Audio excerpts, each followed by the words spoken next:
industry and academia. There is always a need for problem solvers who can tackle the most difficult issues, including those involving the economy, and HBCUs prepare students for the challenge. The key to this preparation is innovation, whether that's through our many centers of excellence or the new Harold L. Martin Senior Engineering Research and Innovation Complex. A&T students, regardless of major, graduate with the skills needed to transform their respective fields. Needless to say, as I graduate next month, I feel fully equipped with the knowledge I need to excel in all aspects of my life.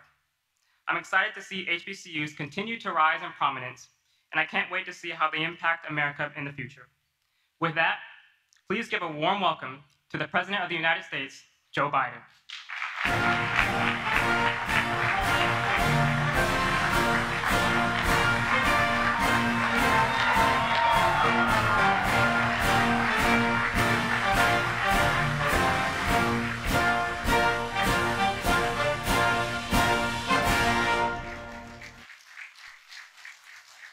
Hello, Greensboro. Chancellor, please take a seat if you have one. I said that one day, take a seat. The press pointed out to me there were no chairs out there. Thank you very, very much for the opportunity to be here. Chancellor, thank you, and thank your wife as well for all you do for educating the future of this country. And I've been impressed. I've been on a lot of university campuses. Matter of fact, for 4 years, I was a full professor at the University of Pennsylvania. And this is really an impressive place with a lot of impressive students. And it's good to be here at A&T, and I thank you for your sharing your story, Malcolm. He's gonna, did you say where you're going? Am I allowed to say where you're gonna be working? You can work at IBM, a little outfit, you know, that is, just remember, when you're chairman of the board, remember me, okay? If I go by and say, hey, Malcolm, and I said, it's Joe here, I don't want to hear Joe who, okay? Well, Mayor Vaughn, thank you for the passport into the city. It's great to be here with a congresswoman who delivers to the people of this district. Kathy, you do an incredible job. You really do. You really do. My dear friend, Congressman G.K. Butterfield. What did I see here? There you go, man. Stand up. I want you to stand up. This guy, he's done so much over this distinguished career for the last 20 years or so. I wish you weren't leaving, pal.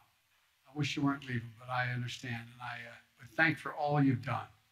And Congresswoman Alma Adams, where's she? There you are. I see the hat. What am I talking about? Alma, how are you? You're the best. Thank you for all the hard work delivered for HBCUs, not just this one, but all across the country. Thank you, thank you, thank you. And your outstanding governor, one of the best governors in the entire United States of America, I say that without reservation, Governor Roy Cooper. Gov. Roy has proven himself to be, not a joke, one of the finest governors in the nation. He's displayed so many talents. He's deployed funding for American Rescue Plan to deliver debt-free community college for young people in North Carolina. He's delivered high-speed internet in rural communities. He's delivered well-deserved raise for teachers and first responders. And thanks for making a difference for the families here in North Carolina, Governor. You have set an example across the country. Thank you. And look, you can cheer. It's all right.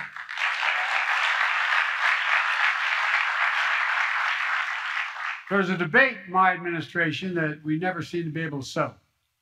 And that is that the vice president is incredibly talented. She's a Howard graduate.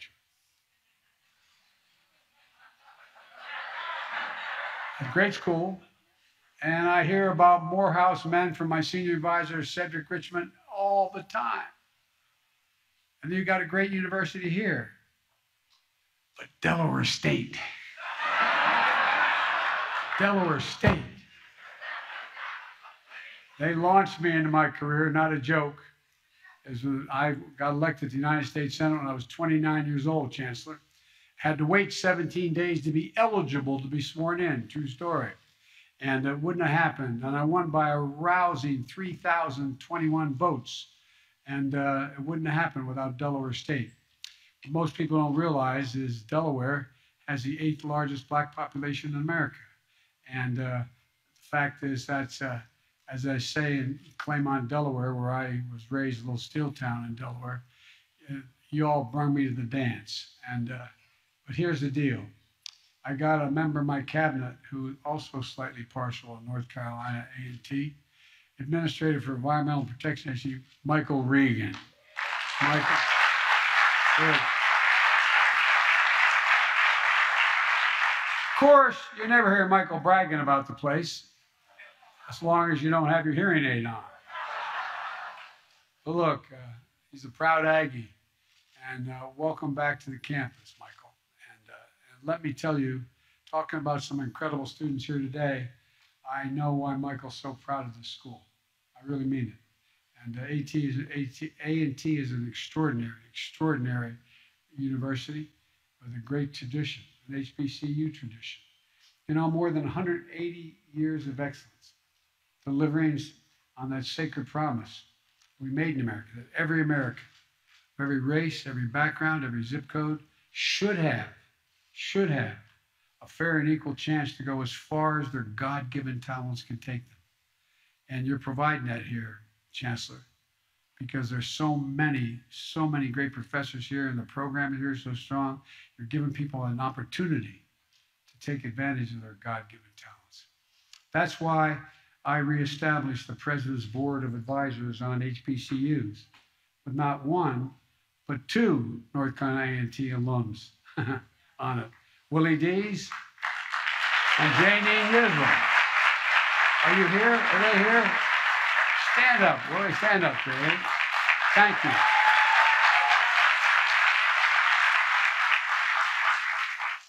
And it also includes a proud North Carolina native, an NBA star, Chris Paul. He's on it. By the way, he's a hell of a ball player. Who supports the business course here at A&T and is a fierce champion for all HBCUs. That's why I signed an executive order to advance HBCU excellence across the entire administration, everything from policies to funding.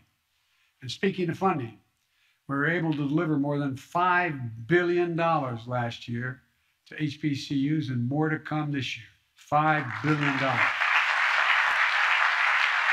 And they said we couldn't do it. But everybody's realized what an incredible asset the HBCUs are. We're also working to increase Pell Grants to help millions of black students and lower income families attend community colleges and 4-year schools. The reason my wife is not with me today, she's a community college professor and she's teaching as we speak. And I'm here today to talk about my plan to create and expand HBCU programs in high demand fields like cybersecurity, advanced manufacturing, healthcare, and so much more. And to talk about why it's so critical that we have to invest in American manufacturing. And if my dad were watching now, he passed away, but he's watching, he mad at me and said, "Excuse my back. I didn't apologize for having my back to you. I apologize. But excuse my back, but I'm looking at you."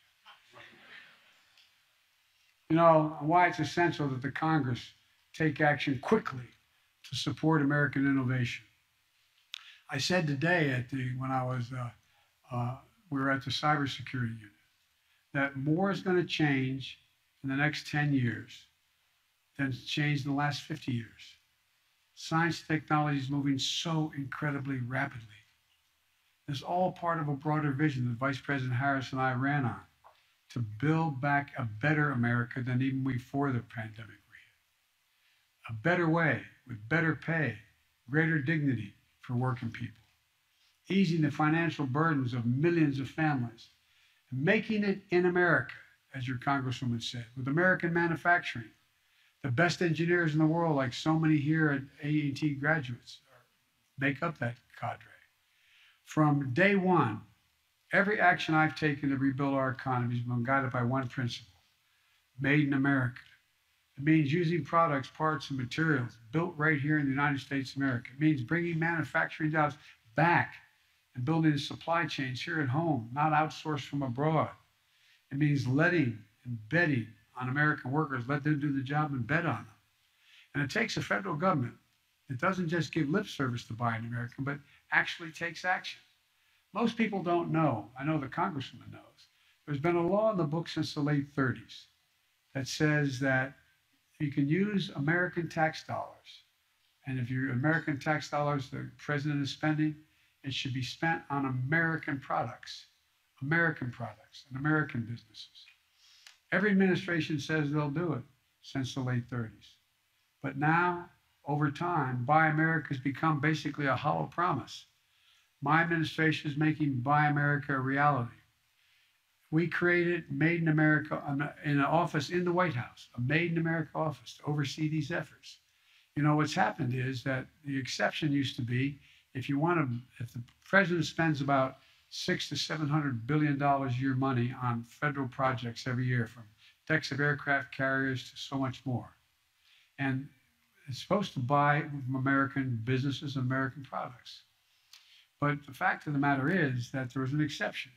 If you couldn't readily find an American institution that either had this part of the supply chain and or the company, you didn't have to. You could buy it abroad. You could import it. Well, last month I announced one of the biggest changes in the Buy American Act in 70 years. Each year the federal government spends more than $600 billion on goods and services. And in the past, if the manufacturing product that you get purchased by the federal government says that it's substantially all made substantially all in America, it worked. But because of loopholes over time, you know what substantially all meant when I took office? It meant that 55% of the product was made up of American business and American product. It was substantially all an American product. Well, guess what? To me, 55% isn't substantially all. It's slightly over half. And so we issued a rule to raise the amount of domestic content required to be considered made in America from 55 to 75%. Substantially all is going to start meaning substantially all. And that's good for American workers and for American businesses, for communities like Greensboro. And I want to thank Congresswoman Manning who's been a strong, strong supporter of Buy America. Now we're seeing the results of our economic vision. Our economy created 431,000 jobs in the month of March alone. 431,000. 7.9 million jobs over the course of my presidency. More jobs in the 14 months I've been president than any president ever created in American history. Unemployment at 3.6% is down from 6.4% when we took office 14 months ago. It's the fastest decline in unemployment to start a president's terms ever recorded. North Carolina, thanks to the American Rescue Plan and the leadership of Governor Cooper, has added 194,000 jobs in the last 14 months. 194,000 jobs. Good job. That's 67,000 jobs ahead of where the state was before the pandemic hit. And unlike the past recoveries, this time around with the American Rescue Plan, we made a choice to bring everyone along. So not only has unemployment rate dropped at a record pace here in North Carolina and across the nation, but Black unemployment fell by more than 30%. More than 30%.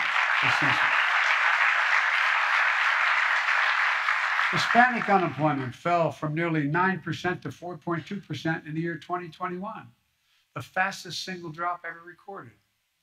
We had the largest one-year drop in long-term unemployment ever recorded in American history. Look, folks, as the child tax rate, we've seen the lowest child poverty rate ever projected, an estimated nearly 40% decline in child poverty. The lowest number of home foreclosures ever recorded. A record low credit card delinquencies because families have more money in their pockets to pay their bills. The list goes on. All told, this economy grew by 5.7% last year in 2021, the fastest growth in 40 years. And in the process, doing all this, we still cut the deficit last year by $350 billion just last year alone. And by an additional $1 trillion this year if the budget goes through. So folks, don't tell me this trickle-down idea is the only way to grow an economy. We're actually lowering the deficit, not increasing it. And after a long, tough stretch, Americans are back to work. Our economy has gone from being on the mend to being on the move. Now, I know that we're still facing challenges of high prices, inflation. I grew up in a family where when the price of gasoline went up at the pump, it was a conversation at the kitchen table with my dad. Putin's invasion of Ukraine has driven up gas prices and food prices all over the world. Ukraine and Russia are the 1 and 2 largest wheat producers in the world. We're number 3. They're shut down. We saw that in yesterday's inflation data. What people don't know is that 70% of the increase in inflation was a consequence of Putin's price hike because of the impact on oil prices. 70%. We need to address these high prices, and urgently, for working folks out there. And that's part of why what I'm going to talk to you about today, why it's so important. When we build more in America, we increase economic capacity, and ultimately it helps lower everyday prices for families. That's what we're starting to see. Look around. American manufacturing is coming back. Once again, we're seeing the pride that comes from stamping a product made in America. Companies are choosing to build their new factories here in America. When just a few years ago, as you all know, that wouldn't have been the case. They would have built the factory overseas.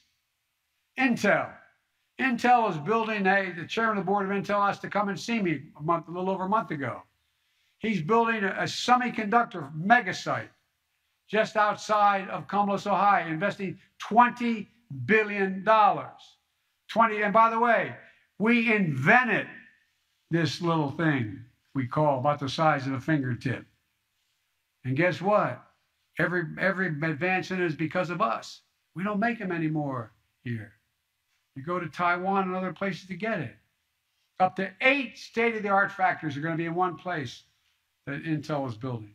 7,000 new jobs building the facility and 3,000 jobs running the facility. You know what the average salary of these jobs running the facility will be? $135,000 a year.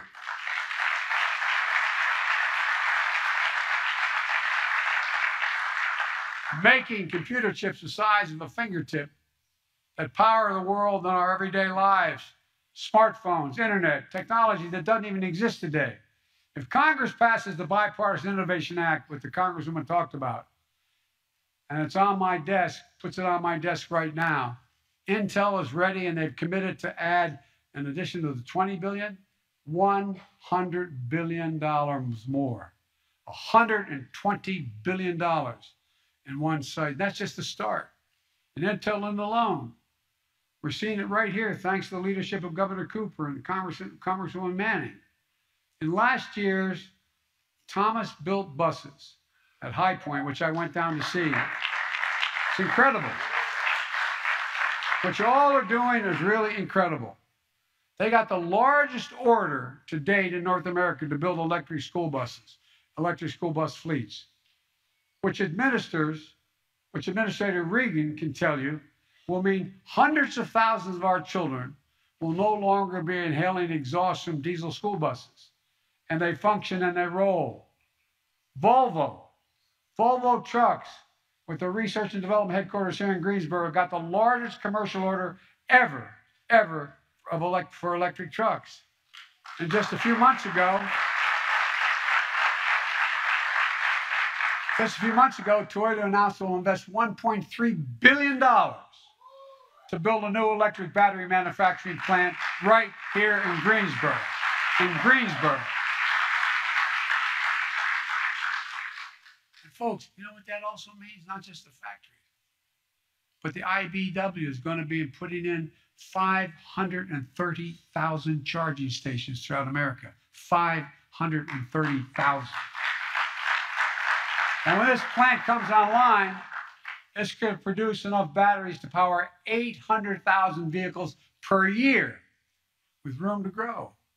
It's going to create 1,750 good-paying jobs right here in the Greensboro community. And folks, by the way, you know, it's not just there's a lot else happened. If I can divert just a second here. I had a Mary Barra, the chairman of the board of General Motors.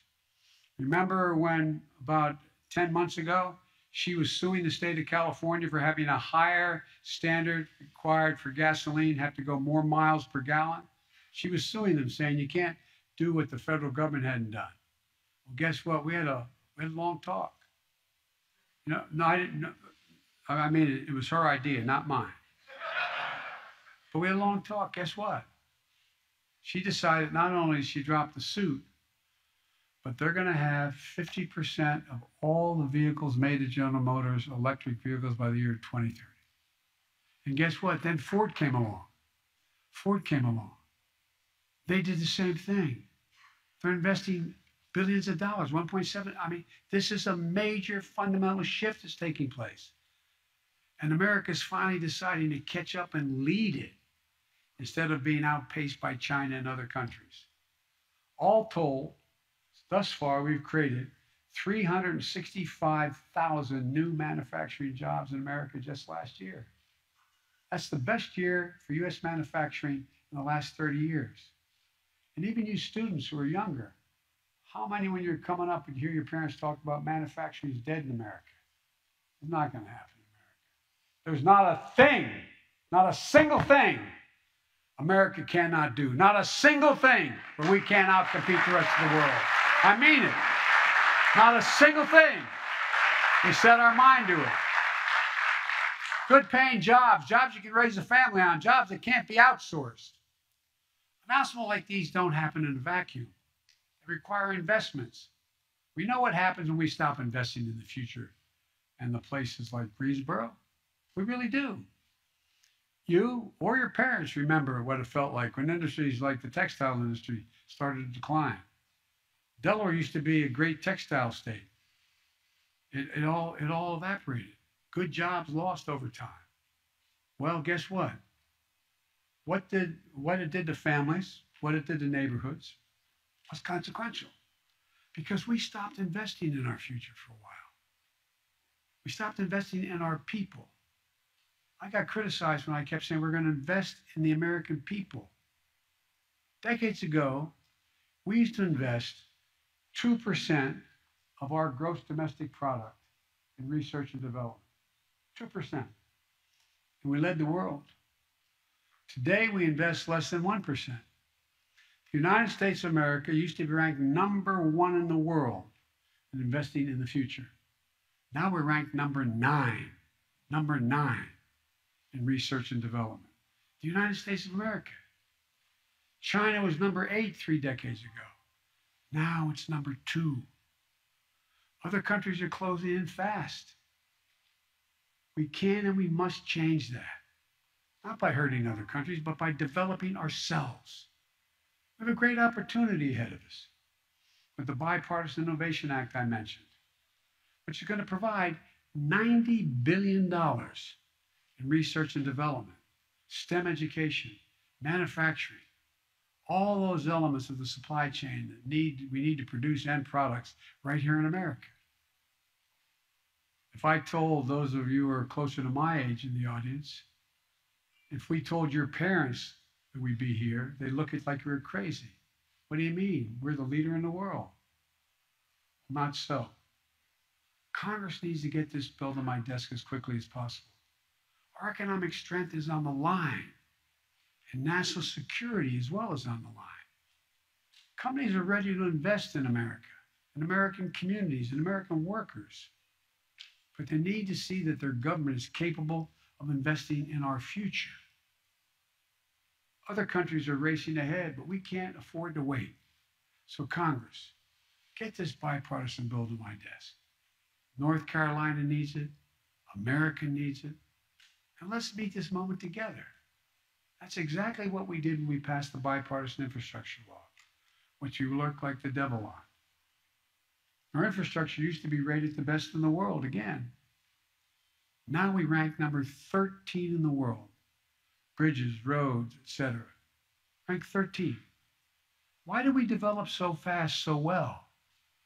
Where are you going to build your factory? Near a port that can get everything out of that you manufacture and get everything out to the rest of the world quickly, or something that takes 2 weeks or 3 weeks to get it there? It's all about speed. We can't compete for the jobs of the 21st century if we don't fix our infrastructure. But now, thanks to the infrastructure law, we're turning things around in a major way. We've already announced billions to improve the more than 3,000 airports in the 50 states that need serious help. I'll digress again for just a second. I was out when I was vice president at O'Hare Airport, and I was trying to get onto the Air Force Two and going up an escalator, and had a sign at the top, "Out of order, will be fixed in 2 weeks." Not a joke. The United States of America, one of the busiest airports in the world, fixed in 2 weeks. And I got in trouble because it said, if I took you into O'Hare Airport blindfold in the middle of the night and took you into one of China's airports blindfold in the middle of the night and said, "Where are you, China or the United States?" You'd probably think the Chinese airport was ours because it's so modern, so different. Well, this year, $92 million is available to North Carolina alone to upgrade your airport infrastructure. $92 million. We're modernizing highways, roads, bridges, ports.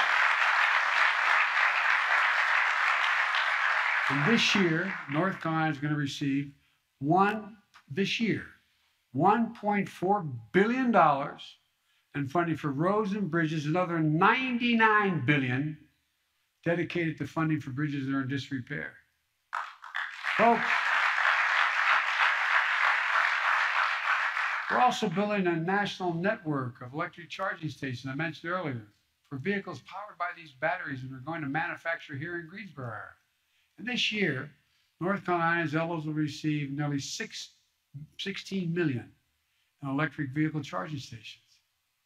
We're also getting rid of poisonous lead pipes that are in 10 million homes in America and 400,000 schools and daycare centers.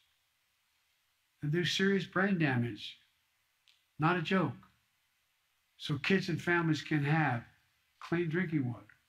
And this year, North Carolina will receive $199 million for clean water because of that man right there, the governor. And folks,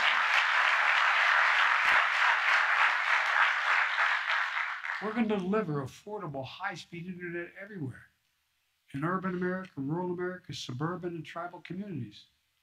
So moms don't have to do this. I wonder if you ever thought this would happen in America. Remember 2-3 months ago when schools were still shut down? Showing pictures of moms and dads driving to the parking lot of McDonald's so they could connect the internet so the kid could do their homework? Not a joke. Not a joke. What the hell's going on here? All these investments in infrastructure, research, and development, and making it in America are really about one thing: empowering more communities to do what you're doing here in Greensboro, transforming yourself into a city of the future, not the past, where instead of shuttered factories, we're building clean energy technology that's going to power the future in America and around the world. Helping America achieve true energy independence by creating good jobs and fighting for climate change. And if we continue this, we're not only going to be investing here, we're going to export billions of dollars worth of product for the rest of the world. One of the proposals I have I won't go into now is a Build Back Better world. So all those countries in Africa and Latin America and the Middle East who don't have the capacity to make it better for themselves. We cut down all our forests, we're doing fine. Guess what? We're part of the reason for the global warming. A lot of poor countries. Do you realize one of the greatest carbon sinks in the world, absorbing carbon from the air, is the Amazon? The Amazon absorbs more pollutants, more carbon into the soil and the water in the Amazon than are emitted in the entire United States in 1 year, every year. But they don't have the money. But what they want to do, they want to level it so they can farm it, they can produce things on it and use up that sink. and even reinventing the legacy industries that Greensboro has been built on is within possibility.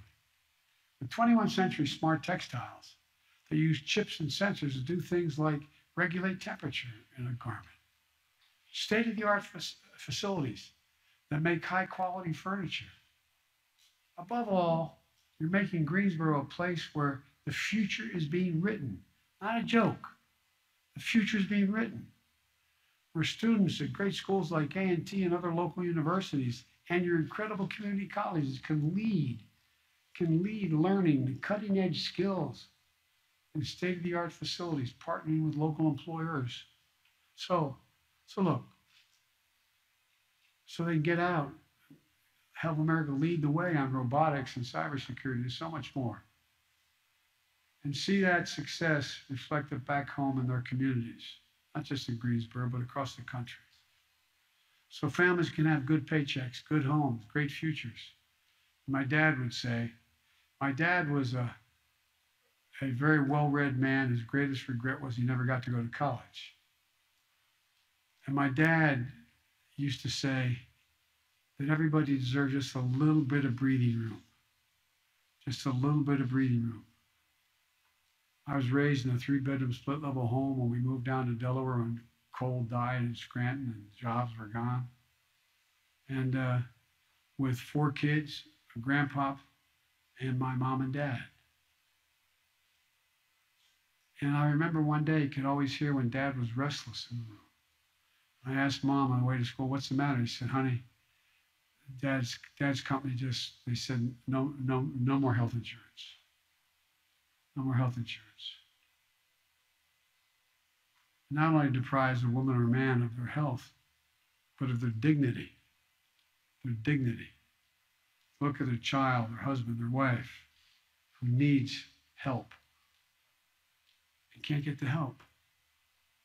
One of the things we're trying to get done in the Congress is to pass legislation that won't raise taxes a single penny for anybody making less than $400,000, and above that it'll only be a smidgen for dealing with insulin. You got 200,000 kids with type 1 diabetes. They don't get their insulin. Many of you may know somebody, or you may have type 1 diabetes. You need the insulin. It costs $10 a vial to make. Average price, $646 a month.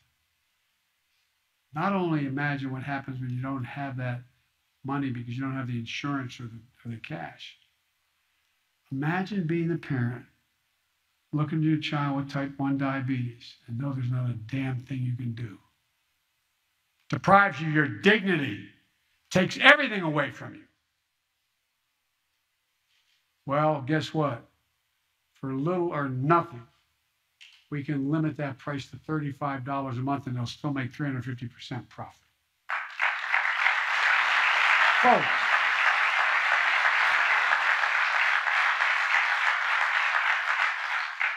that's a story we got to keep writing. And by the way, I'm a capitalist. I'm not somebody who doesn't think you should be able to go out and make $1 million or $1 billion.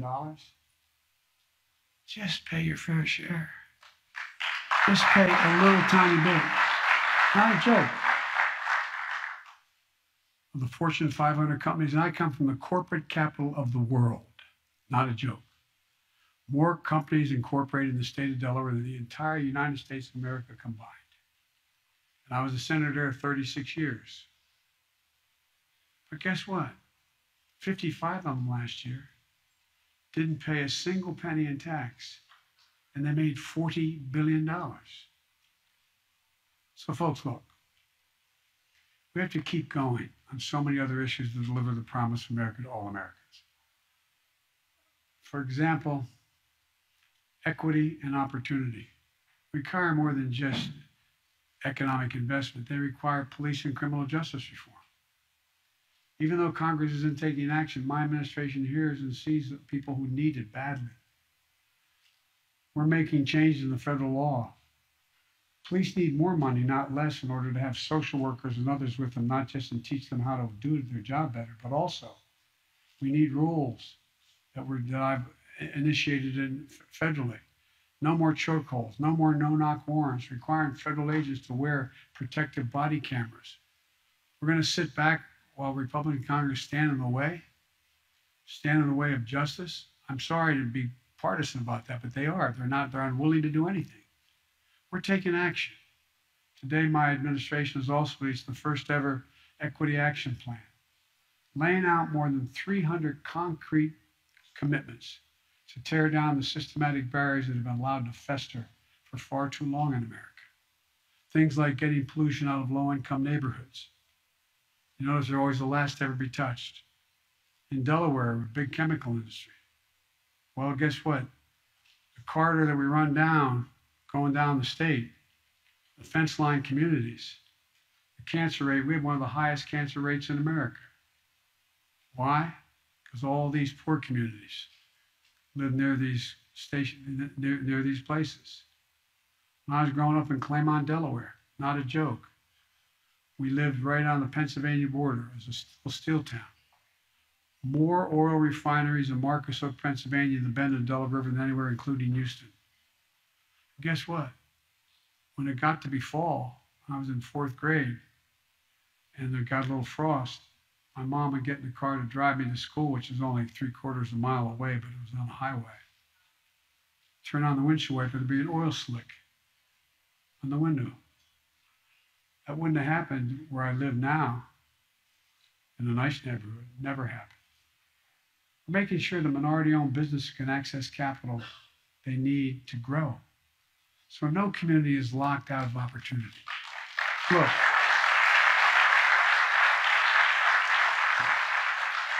And I'm not saying this because I'm an HBCU. I've been saying this my whole career. When I ran for office, I said, I'm sick and tired of trickle-down economy. I'm about building from the middle up and out.